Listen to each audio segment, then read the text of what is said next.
All righty, A pushers. Here we go. The man of the hour, one of the most unique, one of the most bizarre, one of the most trying presidents that we've ever had, Andy Jackson. A very uncommon president for the common man.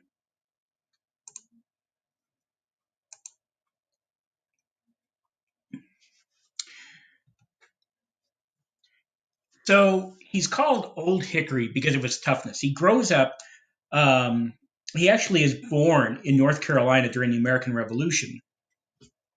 And as a young boy, he receives a scar on his chin, coming down his cheek and across his chin that he'll have for the rest of his life. And what happens? He's 12, 13 years old, and his family house has been taken over by English soldiers during the American Revolution. And an English officer orders Andrew Jackson to clean his boots for him. And Andrew Jackson refuses, and the soldier beats Andrew Jackson, whips him across the face, and gives him a scar down his cheek and chin for refusing the orders of a superior British officer. He's 12 or 13 years old at this point. He at that point goes on later on in his life to become a officer in the United States Army. Becomes known for his toughness and his bravado and his decisions to do things on his own without superior approval, let's say. He would do things that he wasn't supposed to do because he knew he could get away with it. He is a champion dueler in the state of Tennessee, which is where he eventually moves to after being a young boy. Moves to Tennessee, and he's a champion dueler in Tennessee. And in fact, when he becomes president, he will enter the presidency with at least 2 bullets in his body from duels. 1 bullet will be in his leg, the other bullet will be in his chest. Oof. Well, he's a tough dude. He claims to be a champion for the common man. He wants to return government back to the people, which he said has been over the course of the last 50 years or so has grown further and further away from the common person. Now, it's true during his presidency, suffrage does expand to all white men, not just land-owning white men. So there is a growth of voters during his presidency, extending to the common man. But in reality, the life of the common man really doesn't improve a whole lot under his presidency. He institutes the spoil system, and he replaces many federal and government workers with loyal party members. So instead of, he believed, let's do it this way, he believed that if you had people who were loyal to you and supported you, they would work better for the government, and your agenda and your ideas would be implemented better and more faithfully by having loyal party members. So he believed in a spoil system. He believed that all government workers should be members of the ruling party and that all government workers should be supporters of the president in order to make a better functioning government. So what ends up happening is he replaces a lot of competent, knowledgeable government workers who knew what they were doing with people who were novices, who were new, who really didn't have the ability to do the job that they were being asked to do. They were just there simply because they happened to be loyal Democrats. He hates Henry Clay, absolutely despises Henry Clay. He hates John C. Calhoun, who coincidentally ends up being his vice president. He hates John Quincy Adams. He hates Daniel Webster, who is a leading figure in the United States Senate. Daniel Webster, by the way, you probably know something about Daniel Webster. You just don't know that you know something about Daniel Webster. Daniel Webster loved language and he loved words. And he believes that people need to know how to use the words correctly and how to spell words correctly. Because remember, we're still kind of in this funky time where there's not any accepted way of spelling and grammar. We're getting better. There are more and more structures, but we're still not great. So Daniel Webster puts out a dictionary telling people how to spell words and telling people how to use words and what words mean. This is Webster's Dictionary. Whoa, who knew? So, anyways, Andy Jackson hates Henry Clay, John C. Calhoun, John Quincy Adams, and Daniel Webster so much. He despises them with every fiber of his being. And in one of his last interviews as president, the interviewer asked Andrew Jackson, "Do you have any regrets being president?" And Andrew Jackson's response is, "I have one regret, that I didn't kill and hang Henry Clay, John C. Calhoun, John Quincy Adams, and Daniel Webster when I had the chance." Whoa! Could you imagine a president today saying that he is sorry he didn't get the chance to kill his rivals, his political rivals? Holy smokes. Andrew Jackson runs on two agenda items. He hates the American system. He despises the Bank of the United States. He does not like either one of them. He does not think that it serves the interest of the common man. And he even believes that the American system and the Bank of the United States were unconstitutional. And he was going to oppose it at every chance he got. And if he ever got the chance, he was going to destroy the Bank of the United States. So Henry Clay is still the Speaker of the House. Henry Clay continues to pass bills supporting the American system. To remember is this philosophy of Henry Clay's that the government should invest in building roads and bridges and later on railroads and canals to better connect the country, which will in turn help American industry and American commerce. He also wants the government to invest heavily in manufacturing and become a major trading partner within the world, right? So that's all part of the American system. Every bill, pretty much every American system bill that goes to Jackson, he vetoes them, just outright vetoes. And if you look at the political cartoon here of Andrew Jackson, you can see in his left hand right here, he's holding the veto, right? And then he's standing on the Constitution of the United States, which is ripped into shreds, as is the Declaration of Independence. He's wearing the robes of a king and a crown of a king, because very often they would say that his opponents would say that Andrew Jackson ruled more like a king than he did as a president. And they called him, as you can see at the bottom of the card of the political cartoon there, King Andrew the First. Andrew Jackson vetoes every single bill. Okay, no president prior to Andrew Jackson vetoed as many bills as he did. Most presidents, the veto originally, when the Constitution of the country was being created, the veto originally was thought to be a tool by the president to block dangerous or harmful bills and laws to the American government. The belief was that usually this would not happen, and the president would just sign into law every bill that was passed by Congress. But the president did have the power to veto laws that he thought were particularly dangerous, not necessarily laws that he didn't like politically, that just laws and bills and acts that he felt were dangerous or damaging to the country. That was the original intent of the veto. Andrew Jackson is going to begin to use the veto as a political weapon. He is going to use it as a means to destroy legislation and stop legislation that he doesn't like politically. He will be the first president to do this.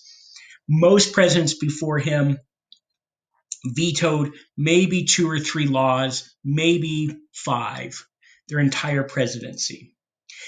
Andrew Jackson will use the veto far more than any president before him had used combined. In doing so, Andrew Jackson tremendously increases the power of the presidency.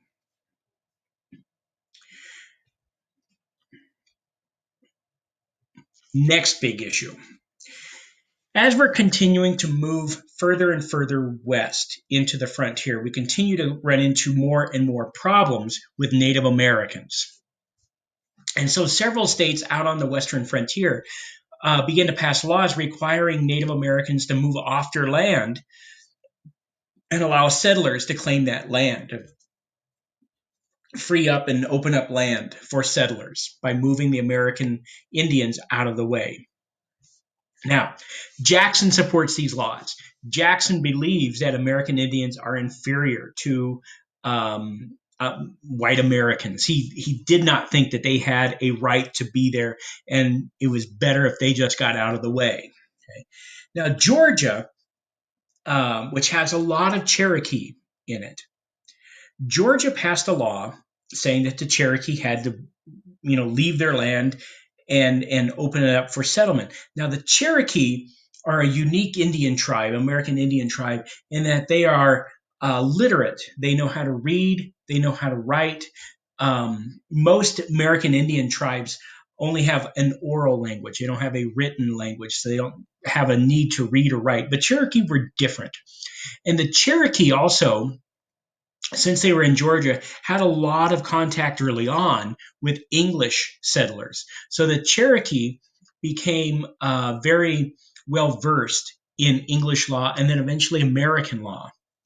And the Cherokee, because they were so educated in comparison to the other American Indian tribes, the Cherokee learned how to use the court system. And the Cherokee sued the state of Georgia, claiming that the state did not have a right to move them. The state could not tell them to leave. Now, this case goes all the way to the Supreme Court. Now, here's how the Cherokee argue their case. This is their main argument. The Cherokee argue the state of Georgia cannot tell them to leave because the Cherokee are not recognized as citizens in the American Constitution. Therefore, any laws passed by the federal or state government does not apply to them since they are not citizens. That's a pretty unique argument. Goes all the way to the Supreme Court. Supreme Court agreed with the Cherokee, and the Supreme Court strikes down the Georgia state law saying that the Cherokee have to move. Andrew Jackson's not happy with this. Andrew Jackson's response is, the Supreme Court has made their ruling. Now let them enforce it. Meaning that Andrew Jackson is not going to support the Supreme Court. Woof. In 1830, Jackson passes a federal law, the Indian Removal Act. And the argument is, let's get the Indians out of the way and open it up for Western settlers moving out into the frontier. And by doing this, we'll get the Indians out of the way, and the Indians will be safe from being attacked by the American settlers. The American settlers will be safe from being attacked by American Indians as they move into their land. Now, this law said that all Indians were to be removed and relocate to the Indian Territory, which was way out on the western frontier border. I mean, it was out in the middle of nowhere. And the promise in the Indian Removal Act was that the Indians would have this land and nobody would ever come onto it for as long as the wind blows and the grass grows. That's what the law said. And so they moved them, as you can see on the map here, to what was called Indian Territory, which is present-day Oklahoma. Why did they move them there? Well, some American soldiers had gone out into the Western Territory trying to find somewhere to move the Indians, and they went to Oklahoma, and they looked around and they went, woof, this is some bad place. There is not a white person in their right mind who would want to move here. So let's give it to the Indians. They'll be really happy being out here. So that's why the Indian Territory was set aside. And the Indians were promised, if you move there, you will never be left alone. And this will be your land for as long as the wind blows and the grass grows. Most Native Americans go peacefully. They don't go happily. Most American Indians are not happy about this, but they go peacefully, knowing that they resistance really is pretty futile at this point. In Florida, the Seminole Indians who lived in northern Florida refused to go. They just would not leave. And they declared war against the United States government. Because the Seminole had lived and grown up in the swamps their entire lives, they were able to hide in the swamps and disappear into the swamps and use the swamps to their advantage. So the United States Army was never able to remove them fully. You can see on the map there are some routes where some Seminole Indians were captured and removed to the Indian territory. But for the most part, most of the Seminole Indians remain in Florida, and they become really the only Native American tribe to declare war on the United States government and not lose. Seminoles are still in Florida today. The Seminole Indian, most Seminole Indian tribes are still located in Florida today because they just couldn't get them out because they used the swamps to their advantage. Now, the Cherokee.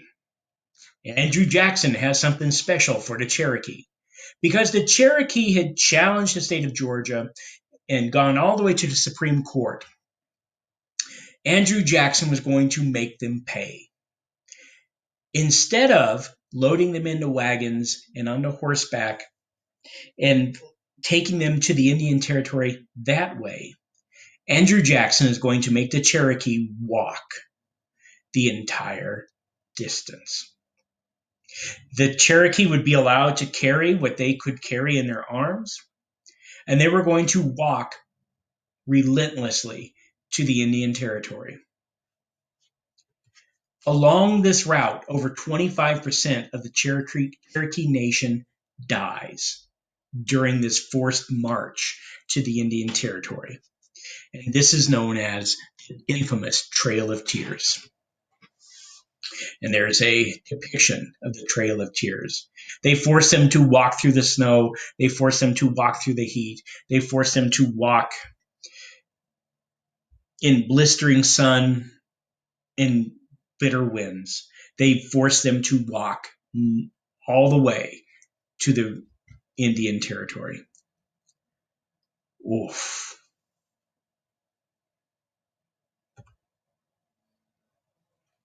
And then Jackson has his moment with the bank. 1832 is an election year, and Henry Clay can't stand it any longer. He's going to go after Andrew Jackson himself. So Henry Clay decides to run against Jackson for the president of the United States. And Henry Clay's got a plan to get rid of Andrew Jackson. He's going to make the Bank of the United States, the entity, the organization that Jackson hates so much. He's going to make that the focal point of this campaign. Henry Clay plan is to bring the Bank of the United States up for recharter before its renewal date. Okay, so the renewal date was going to be in 1836. Remember, they have to renew the bank every 20 years. So the renewal date is going to be 1836. Henry Clay decides to bring it up for renewal in 1832 to try to force Andrew Jackson's hand here. Now, here's what Henry Clay believes. Henry Clay believes that Andrew Jackson will be like Thomas Jefferson. And even though he talks about how much he hates the bank and how he thinks the bank is unconstitutional, when push comes to shove, Andrew Jackson is going to realize just how important and how needed the Bank of the United States is, and he will back off and allow it to be rechartered. Henry Clay believes that if Jackson does this, then he will look weak to his supporters, to his hickmobilly, redneck, backwoods, common man supporters, because he didn't stand up to the hated Bank of the United States, and he will lose support, and Andrew Jackson will lose the presidency. Henry Clay will become president. However, if Jackson vetoes it, Americans will be alarmed at such a reckless act committed by Jackson. And they will realize that this will lead to economic ruin, and they will vote against Andrew Jackson because of such recklessness and such disregard for the well-being of the American economy. And Andrew Jackson will lose the presidency if he does that, and Henry Clay will once again be reelected. Henry Clay believes that no matter what Jackson does, will lead to Jackson's loss and his victory. Jackson cannot wait to veto the Bank of the United States. It can't get to his desk fast enough for him to veto it. And he does. He immediately vetoes the Bank of the United States, killing it. Jackson supporters love the move. And because he's expanded the electorate, more people can now vote. Those who support it now, who tend to be fairly uneducated, fairly poor people, who hated the bank as a means and an instrument of the rich to stay rich. His supporters love this move. And Jackson is overwhelmingly reelected president. Oof. And there's the map you can see. Henry Clay wins Kentucky, Maryland, Delaware, Connecticut, Rhode Island, and Massachusetts. Oh boy.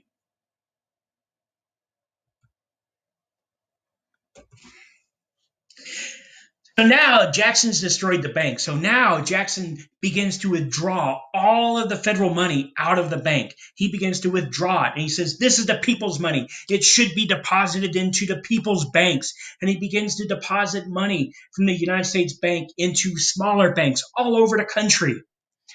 There's a big problem. Many of these banks that he is depositing taxpayer money into are storefront or paper banks, meaning that they don't exist. Their only existence is on a piece of paper saying that they're a bank. There is no bank, but they're taking government deposits. As a result, federal funds, millions of dollars of federal funds, just evaporate. They're gone. Jackson deposits them into a bank that doesn't exist, and the people who claim to have the bank put the money in their pocket and run. Because of this, it leads to a massive economic depression known as the Panic of 1836. However, when that happens, Jackson will no longer be president. And that's the way the economy works. If the economy is going great, it's because of the current president. If the economy is going badly, it's because of the current president.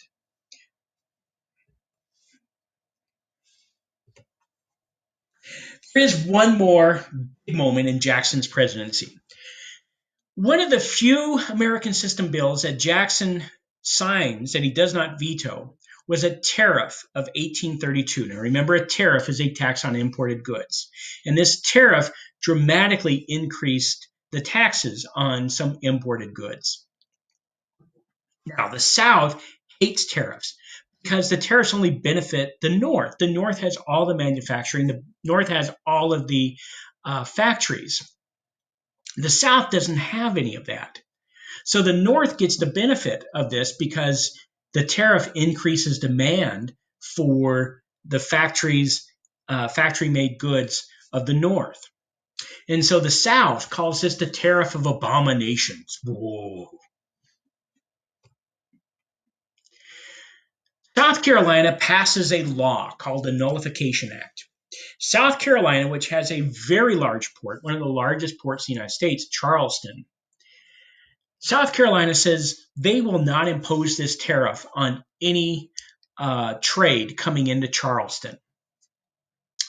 And they believe that Jackson, since Jackson is one of them, Jackson's a Southerner, Jackson hates the American system, Jackson doesn't like Henry Clay. Because Jackson is one of them, they believe that Jackson will support them in nullifying this tariff, the tariff of abominations. As a result, a lot of shipping, a lot of trade that would have been going to Boston and New York and Philadelphia and other places now begins to come in Charleston. And suddenly Charleston is seeing a lot of economic traffic coming through because South Carolina is saying they're not going to impose this tariff. Jackson tells South Carolina that they cannot pick and choose which laws they want to follow.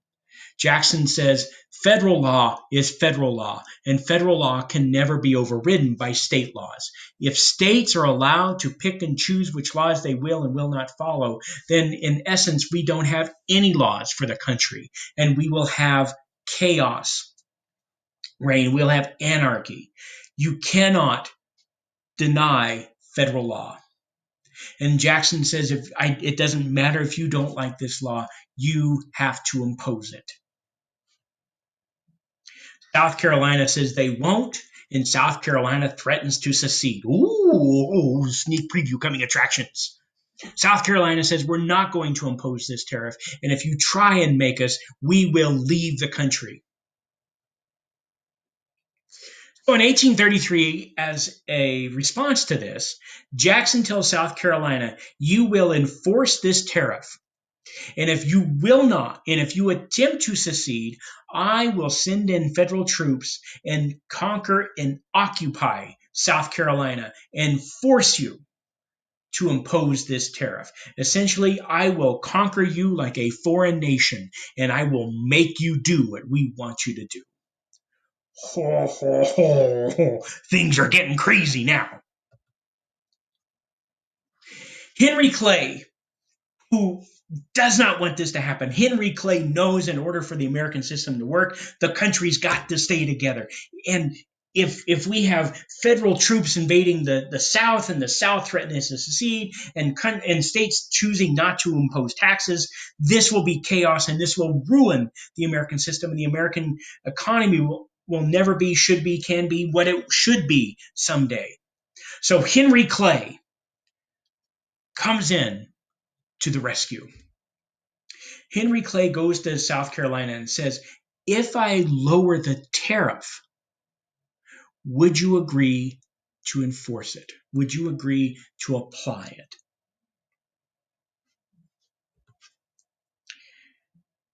South Carolina agrees. And the Civil War, for the second time, Henry Clay has kept the country from some sort of civil war.